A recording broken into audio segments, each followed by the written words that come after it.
જૂનાગઢના માંગરોળમાં છેલ્લા 3 દિવસમાં 41 ઇંચ વરસાદ પડ્યો. વરસાદથી થયેલા નુકસાનના સહાય માટે ધારાસભ્યએ મુખ્યમંત્રીને પત્ર લખ્યો. ધારાસભ્ય ભગવાનજી કરકઠિયાએ તાકીદે સહાયની માંગ કરી. ભારે વરસાદને કારણે લોકોના ઘરમાં પાણી જતા મોટું નુકસાન થયું છે. ઘરમાં પાણી ઘૂસી જતા ઘરવખરી પાણીમાં પલળી ગઈ છે. નુકસાનીનો સર્વે કરી તાત્કાલિક સહાય આપવાની માંગ કરવામાં આવી છે.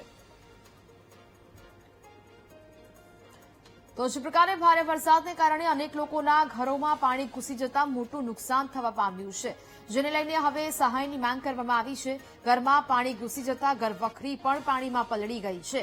3 દિવસમાં 41 ઇંચ જેટલો વરસાદ ખાબકી ગયો છે. ધારાસભ્યએ મુખ્યમંત્રીને પત્ર લખીને રજૂઆત કરી નુકસાનીનો સર્વે કરી સહાયની માંગ કરવામાં આવી છે. જૂનાગઢના માંગરોળના દ્રશ્યો છેલ્લા 3 દિવસમાં 41 ઇંચ જેટલો વરસાદ ખાબકતા પરિસ્થિતિ ગંભીર બની છે. અનેક જગ્યાઓ પરથી પાણી નથી ઓસર્યા. લોકોના ઘરો સુધી વરસાદી પાણી ઘૂસી ગયા છે, જેને કારણે હવે લોકોની પરિસ્થિતિ વિકટ બની છે. ધારાસભ્ય દ્વારા મુખ્યમંત્રીને પત્ર લખવામાં આવ્યો છે. લોકોના ઘરોમાં પાણી ઘૂસી જવાને કારણે નુકસાન થયું છે, જેને લઈ સહાય કરવાની માંગ કરવામાં આવી છે. આકાશી દ્રશ્યો સામે આવી રહ્યા છે માંગરોળના, કે જ્યાં ભારે તારાજી સર્જી છે. વરસાદે જ્યાં જુઓ ત્યાં પાણી જ પાણીના દ્રશ્યો છે તે નજરે પડી રહ્યા છે, જેને કારણે લોકોના ઘર અને ખેતરો સુધી પાણી ફરી વળ્યા છે.